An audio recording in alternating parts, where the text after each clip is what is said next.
Bonjour les amis, j'espère que vous allez bien. Donc aujourd'hui on va faire la suite du cours structure algébrique fondamentale. Donc on va voir aujourd'hui les anneaux, structure d'anneaux. Donc on va voir la définition d'un anneau, puis on va voir quand est-ce qu'on dit qu'un élément d'un anneau est inversible, et on va voir quand est-ce qu'on dit qu'un élément est un diviseur de zéro. On va voir l'ensemble des éléments inversibles pour une loi de composition. D'accord? Et puis, on va voir quand est-ce qu'on dit qu'un anneau est intègre. On va voir les calculs dans un anneau. On va voir deux formules de calcul. Et puis, on va voir les sous-anneaux. Et enfin, on va voir un théorème qui va caractériser les sous-anneaux. D'accord? Donc, on va voir 6 chapitres. C'est un petit résumé, donc je vais essayer de faire le minimum possible pour que ça soit un petit peu facile. D'accord? Donc, on commence par la définition d'un anneau. Donc, on prend A, l'ensemble muni de deux lois de composition interne. On note plus et fois, d'accord? Donc, pour qu'on puisse dire que ça, c'est un anneau, donc deux conditions, en fait. La première condition, A plus, donc ces deux lois de composition interne, on va les noter plus et fois, d'accord? Donc, A plus doit être un groupe commutatif, d'accord? Et la loi fois doit satisfaire les trois conditions. Cette loi-là doit être associative, elle doit être distributive par rapport à cette loi, et enfin, elle doit posséder un élément neutre.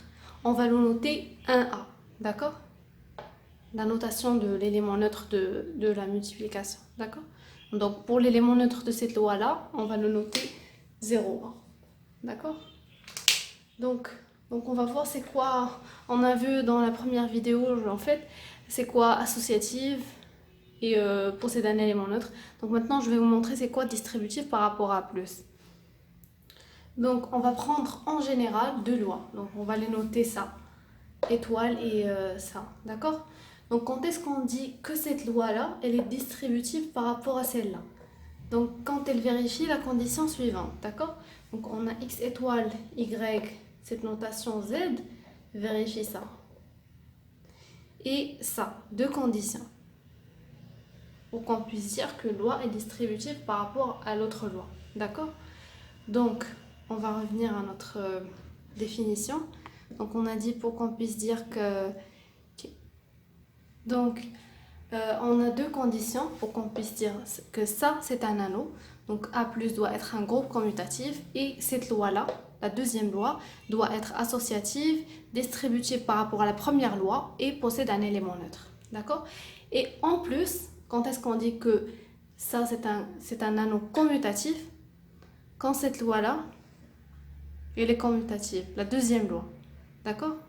Déjà, on a ça, doit être un groupe commutatif. D'accord?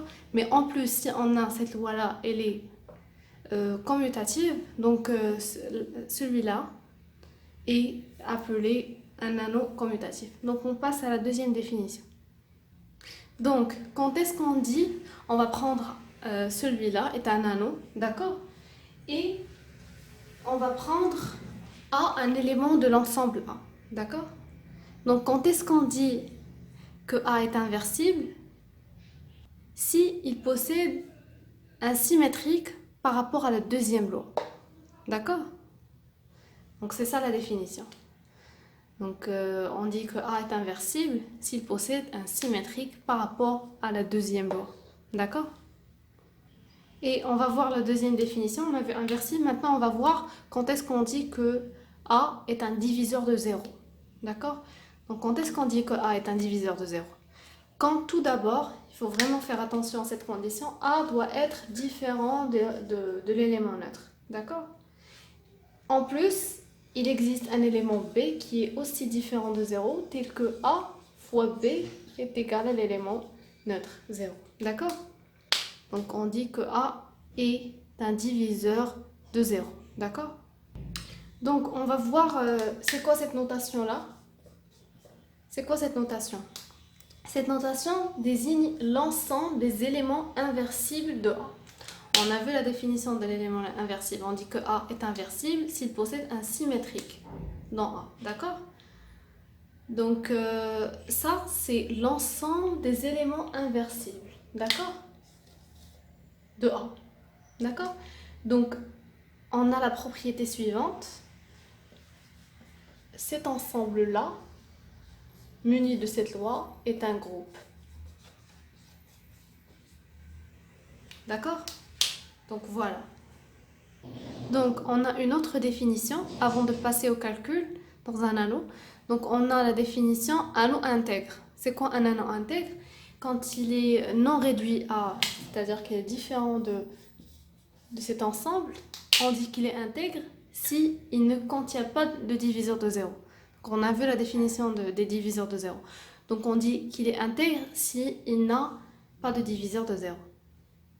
Donc les amis, avant de passer à la définition des sous-anneaux, donc qui va être la dernière partie de ce chapitre, donc on va voir les calculs dans un anneau, d'accord? On va prendre ça, un anneau, d'accord?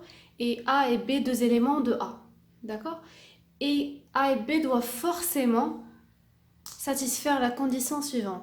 A fois B est égal à B fois A, d'accord?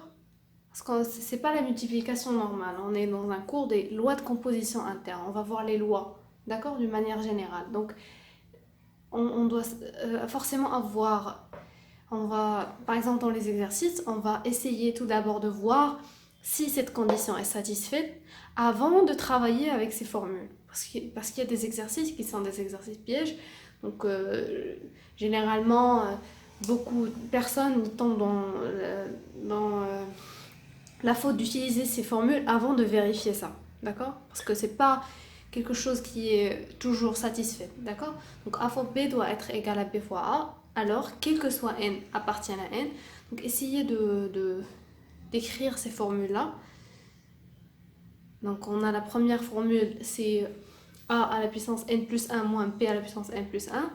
On va faire la factorisation. A moins B fois la somme, cette somme-là, d'accord? Si on fait par exemple n est égal à, je vais écrire l'exemple ici, n est égal à, on va prendre 2, on va pas prendre, donc on a A à la puissance 3 moins B à la puissance 3, c'est-à-dire A moins B fois, donc cette factorisation, on la connaît déjà, d'accord? A moins B fois cette somme, d'accord?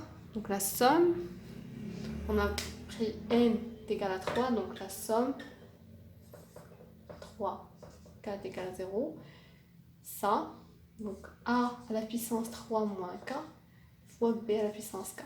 Donc si on essaie de simplifier cette somme, on va y avoir A moins B fois A à la puissance 3 fois 1 plus A à la puissance 2 fois B plus A B à la puissance 2 plus B fois A moins B. Donc on est déjà cette formule, d'accord? Donc ça c'est la première formule. La deuxième formule, c'est A plus B, le tout à la puissance n, d'accord? Donc on a cette formule-là. Donc ça c'est une écriture pour CKN, d'accord? Moi j'ai utilisé cette notation plus que cette notation-là. CKN c'est quoi? CKN c'est... Donc moi je l'ai écrit ici. CKN c'est quoi? C'est n factoriel sur k factoriel, n factoriel, k factoriel, n moins k fois n moins k factoriel. Le tout factoriel, d'accord? Donc ça c'est cette formule-là, c'est la même chose. Ici on a nk, d'accord? Notation française américaine. Donc a plus b le tout à la puissance n, on a cette formule-là. Donc deux formules, calcul dans un anneau. Donc on passe maintenant au sous-anneau, définition et théorème caractérise. Donc on va prendre l'anneau A plus fois, d'accord? Et B est une partie de A. Quand est-ce qu'on dit que B est un sous-anneau? Si trois conditions. On doit vérifier trois conditions dans un exercice, d'accord? Donc la première condition, c'est que l'élément neutre 1A, l'élément neutre de A pour cette loi-là, d'accord? On rappelait de la notation, donc l'élément neutre de plus, on a noté 0A, l'élément neutre de fois, on l'a noté 1A, d'accord? Donc, 1A doit appartenir à B, d'accord? Et B doit être stable pour les lois de composition interne de A, d'accord? Ça veut dire quoi? B stable pour les lois de composition de A. Donc, quel que soit A, deux éléments de B, A plus B doit appartenir à B, d'accord? La première loi est satisfaite, donc on va voir la deuxième. A fois B doit également appartenir à B, d'accord? Pour qu'on puisse dire que B est stable pour les lois de composition interne de A, d'accord? La troisième condition, B muni de ces lois-là doit être un anneau, d'accord? Donc dans des exercices d'application, quand on a démontré que B est un sous-anneau, donc on va voir ces propositions et pour démontrer qu'un anneau, les conditions qu'on a vues, d'accord? Ça c'est un groupe commutatif, cette loi-là doit être associative, distributive par rapport à cette loi et possède un élément neutre, d'accord? Donc on va voir finalement le théorème qui caractérise les sous-anneaux, d'accord? Donc on peut travailler avec ce théorème aussi. Donc ça c'est la définition des sous-anneaux. Donc le théorème est le suivant, B est un sous-anneau de A si et seulement si l'élément neutre de A appartient à B, donc la même condition que la définition. Quel que soit AB appartenant à B, l'ensemble B, A moins B appartient à B. Ça veut dire quoi A moins B? Ça veut dire que on va prendre ces deux éléments A, B, d'accord? On va travailler avec le symétrique de B, d'accord? Par exemple, donc on a cette loi-là, on va travailler en général, d'accord? Parce que l'anneau qu'on est en train d'utiliser, c'est A plus moins, d'accord? Plus et multiplication. Quand on a un anneau quelconque, on a étoile par exemple, on a l'élément A qui appartient à, par exemple, l'ensemble. On va faire A, d'accord? Donc A, c'est un anneau. Voici la première loi, voici la deuxième loi. D'accord? On n'a pas plus et fois. On va prendre deux éléments A, B qui appartiennent à A et B. D'accord? B moins 1 est le symétrique de A, le symétrique de B plutôt, pour cette loi-là. Donc, la condition va être A étoile B-1 doit appartenir à B. D'accord? Donc, on unit les deux éléments, l'élément A avec le symétrique de le deuxième élément. Il doit appartenir à B. D'accord? Donc, si on n'utilise pas plus et fois, donc c'est ça l'équivalent.